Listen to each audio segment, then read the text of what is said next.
Thank you. Thank you. Thank you, Shakol. Good morning, everybody. Thank you for coming. I know it's bright and early, and I really appreciate you coming out this early to hear somebody talk. You know, that's a lot.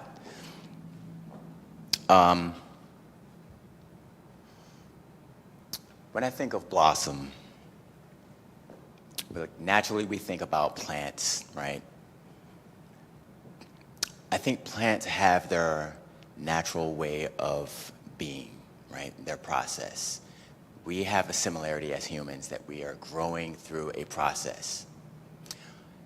I think the unique and intriguing difference between plants and us, plants surrender to their purpose. Plants exist without choice.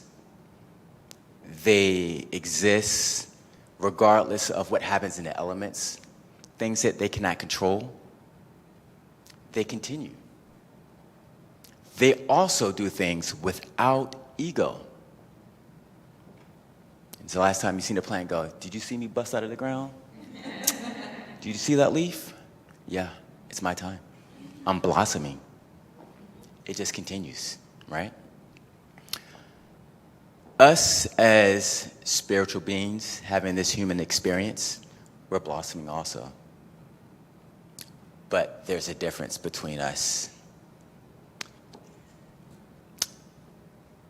We are challenged with ego. We are challenged with the gift of choice.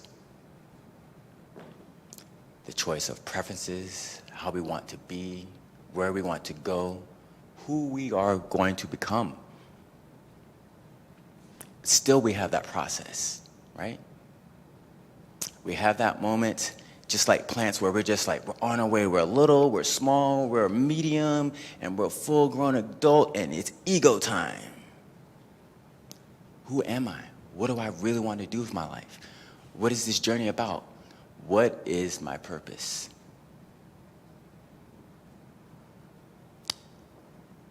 In my journey, I've been practicing the ability to surrender.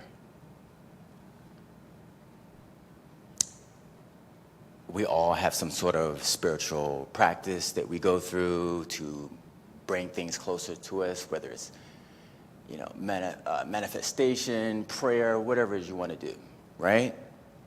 We all have something that we bring to us. But I don't think you can truly blossom or really get into that space until you surrender to your journey. For me, surrendering to my journey is being able to let go.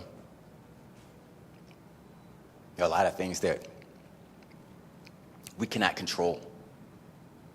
Things that our ego and our feelings get hurt by, like, well, why didn't they pick me as an artist? What's wrong with my work? Why is it not my time? I've been doing this long enough. I heard this other artist say, it takes what it takes. It takes what it takes for you to get to that point that you're looking for. What that looks like, you'll find out when you get there. But in the meantime, I say surrender.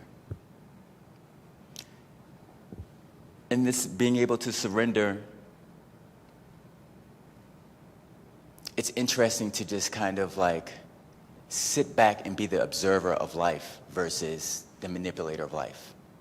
As a human, we naturally want to force our connections, force our network, force our relationships, force the next opportunity to happen. But like the plant, there's so many things that have to happen in alignment without its force, without its ego, without its wants. The alignment of life and its process. The sun has to be right. The fertilizer has to be right. The ground has to be right. The atmosphere has to be right. It has to have not been stepped on and crushed by somebody. And we all go through those things. But in the process, surrender. I've had a multitude of things that have happened for me beyond my prayers, my journaling, my manifesting, if you want to call it. But nothing's really happened until I surrender to that moment. Surrender to that moment of disappointment. Surrender to that moment of excitement. But what things really worked out for me is when I surrendered and lived in the absolute of zero. I've also learned that surrendering is a practice. It's not something that you're like, guess what, I got it, came in the mail today, and I surrendered for good. It's not gonna work that way. We are spiritual beings having a human experience. Please do not forget. So, in this practice of surrendering to your journey, when life is lifing and life is happening to you, don't forget to pause. Don't forget to release. And find peace in the subtleties. The subtleties. A close friend told me about that. He was like, dude, you gotta observe the small little things, these little things that are happening. Even though there's a freaking storm out there happening to your life in this existence, you have to pay attention to the subtleties and find peace and joy in that moment. My moving to Tulsa has been like that. Dealing with a lot of my career, because I started in a place that I felt I needed to be there. I felt I needed to be around certain people. And things just opened up for me when I began to surrender to this is my home. I started to open up and meet the right people. I started to have the right friends. I started to blossom here.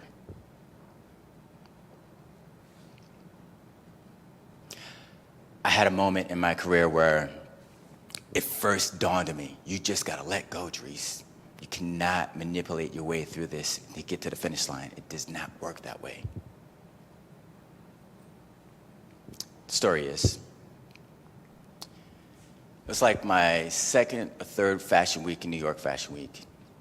And I was working with this guy, Orlando Pita, and I don't expect you to know his name, but this guy would do like 7 to 8 shows in a week, right? And these are like 4 to 5 hours, and you're easily doing 2 or 3 a day. So it's a long, excruciating day. But as a new hairstylist in the fashion industry, I wanted as much as I could take, and more than I could take. And so I was excited. I remember telling Chico, I got signed up for 7 jobs. I'm on it. And I'll never forget getting my emails, and they were like, guess what? You're released. I'm like, yo, I spent my money to get here. You know what I mean? Like, New York is like $100 a day just going outside. Like, what do you mean? Like, I'm released. I was counting on this. I've counseled all my clients. You know, I've lost money, per se. You know, I was like, I have a family to provide for. This is not what I signed up for. So I'll never forget. This is like when my first time getting into a meditative state that was so deep for me, right? Carroll Gardens, Brooklyn. I'm in my friend's backyard. And I'm like, girl, I gotta go meditate, because this is about to make me go crazy. I'm risking it all, and I'm here. And now my jobs got canceled to the last 3 days. I sat there for, I don't know how long I sat there. And then something spoke to me. It said, it's gonna be okay. I've released. And it said, what's gonna come for you is gonna come for you. I'm like, whatever the hell that means, sure.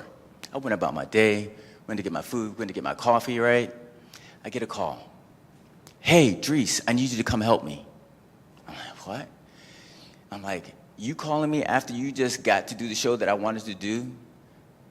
Ego. I was like, that's not who we are, Dries. We're gonna help. I hung up the phone. Internally, the download goes, this is going to change your life. I'm like, whatever.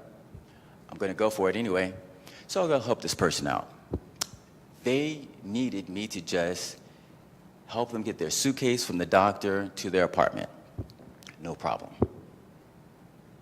I didn't know that this was going to be a life-changing just from just one action.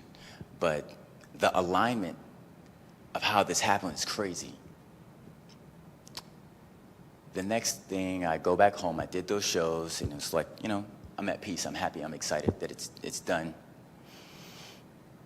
But I get a call the next day, and she goes, "Hey, Dries, would you like to go to Europe with me? We're going to do like the whole tour. We're going to do New York, London, Milan, and Paris." I'm like, holy shit. Emotionally, I'm going, I'm not ready. Do I have the money? Can I do this? I don't have the connections. I don't know where I'm going to stay. She was like, "Don't worry about it, Dries. I'm going to take care of all of that. I'm going to make sure you're booked. We're going to make sure we got the Airbnb. I'm going to make sure." That's naturally me. "I'm going to make sure we've got everything covered from each city or country we went to." I was definitely, the first time, I was like, I don't know if I'm ready. And then that voice came back. It was like, "Dries, it's time to surrender." And I was like, what am I doing? Yeah, I'm ready. I'm ready. Let's go. That trip opened up a lot of opportunities for me in my life, wherever I go. That trip of being able to surrender. And trust me, it did not go the way I wanted it to. Like, I went to Europe and I sat because, competition is very steep when you get across the water. But again, I surrendered. I surrendered to my purpose. I knew I wanted to do this.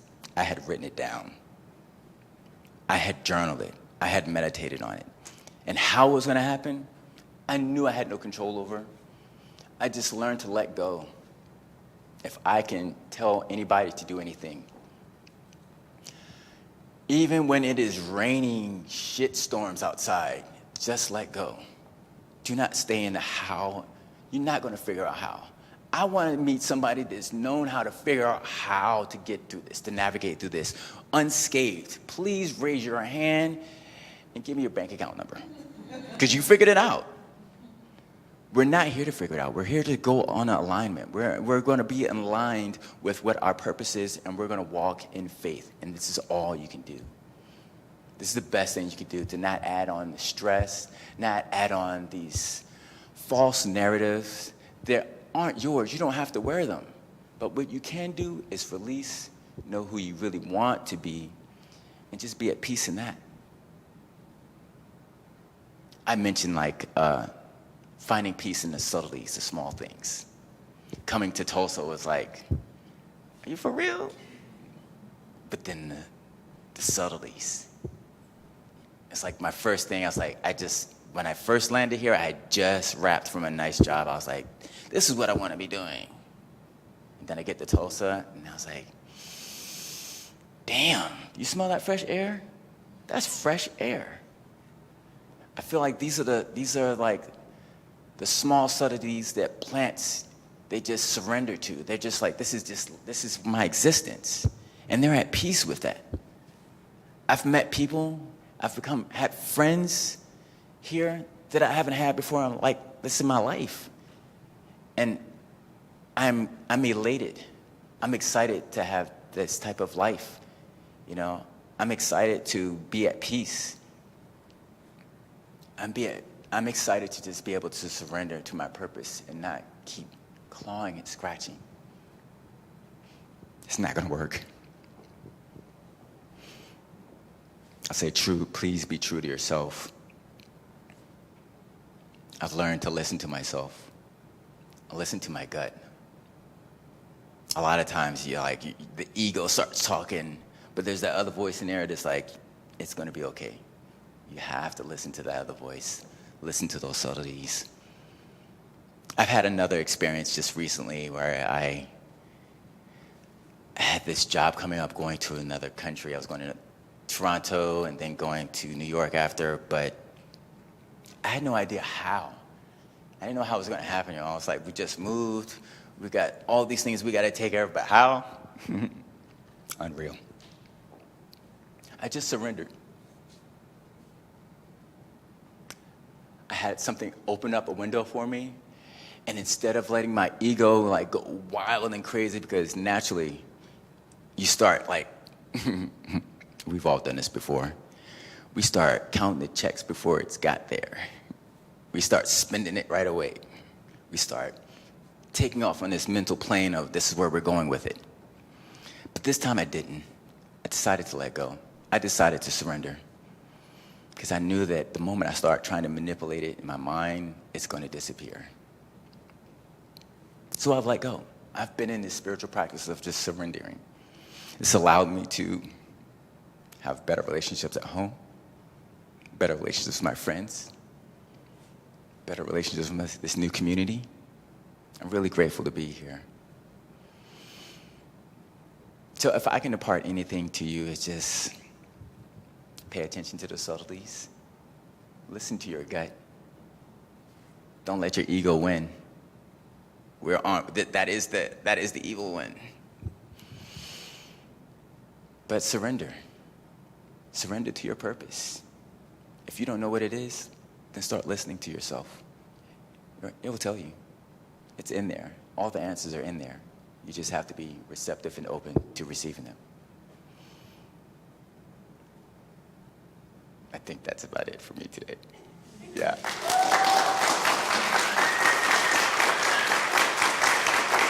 Thank you, guys. I appreciate that. I left one thing out of his bio. This is my husband. Oh, okay. So, I know she gave my spiel earlier. So, I'm a hairstylist here based in Tulsa. I'm at Experience Silk, which is on Elgin, 21st and Elgin. Beautiful place. If you want to see something that's well created and woman owned, it's a beautiful place. I am grateful to be in that space. I'm also a traveling hairstylist, so I do celebrities for film festivals. So there's Tribeca Film Festival coming up, TIFF, Sundance, all that stuff. So I do those things, and I do fashion shows a little bit. I'm kind of like, it's a lot on your body. Everybody thinks it's glamorous. It is not at all. Like 5 a.m. call times in New York. You're not there at 5 a.m. You're not leaving the house. You have to be there at 5 a.m. And you're going to work hard for the next 5 hours, and then you're going to go to the next one or do whatever. But I'm here. I'm here in Tulsa. I'm looking to grow my community. I'm looking to teach, to my community anything that I've learned in my experiences. I'm here to be a hand to my community. I'm here to be a hand to my friends and my family. I'm here to cut the grass. Just joking. I also wrote a book called The Assistant's Handbook. I felt through coming up when I wanted to be a hairstylist, this was like 2005. I was a financial analyst at the FAA before I went into hair school. And I didn't know how to do this. How do you get there? I remember my aunt was like, well, how do you get to these places and know these people? I'm like, I don't know. This is also a part of me surrendering and walking in faith. I was like, I'm just going to go for it. I don't know if it's going to work. I'm just going to go for it. And even in the struggles and the downs, like I still kept fighting and pushing forward. So I wrote a book, and it bases on the fundamentals of how to operate as an assistant. And I think this is applicable not for just hair or makeup, across the board. I mean, I know a lot of us know youth or people that are either in high school or in college, and they need some sort of guidance. I think I wrote this book to be that level of guidance of these are the fundamentals of awareness, timing, intuitiveness. I think these are fundamentals that have escaped us, where people get too caught up in the digital world. So again, the Assistant's Handbook, it's available on Amazon. It's relatively cheap. It's meant for people to just grasp. It's a short and quick read, but it's something you can put in your pocket and keep with you. But with that being said, I thank you guys for coming. I hope to see you at the next one. And I hope you found something nice about this story in my time. But thank you. All right, bye-bye.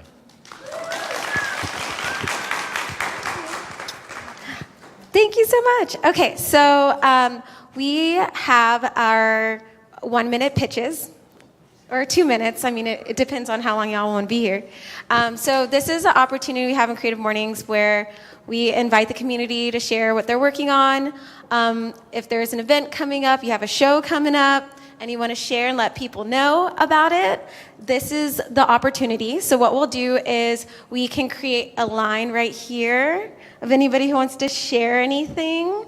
Also, you could share you need something, or you have something to give, or if you want to, we've had people beatbox, you want to do a little poem, whatever you want. This is your opportunity. You got 1 to 2 minutes. I'm not going to put a hard time on it, but we'll flow. So yeah, if you have anything to share, the line is open. Or you want to share a project you have, a business you have, anything, it's open. Anybody.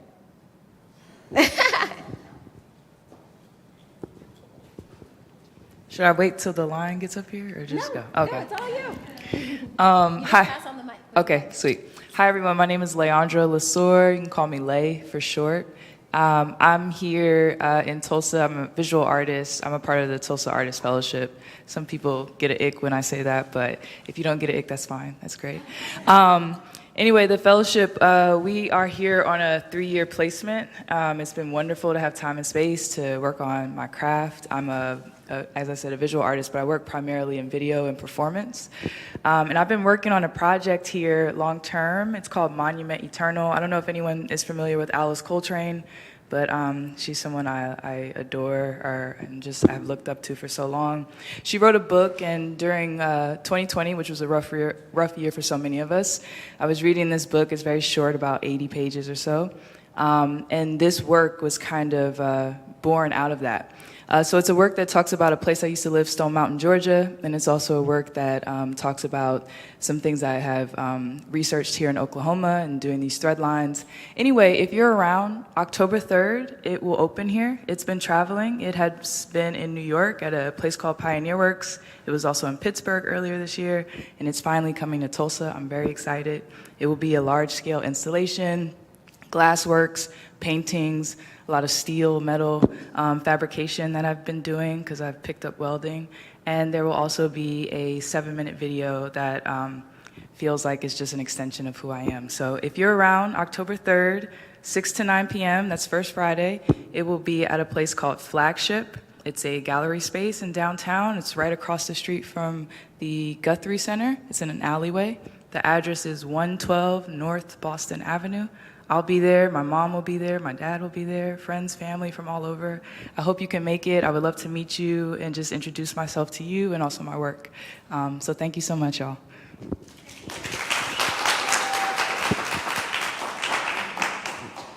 Hi, everyone. My name is Kunya Rowley. I wear many hats.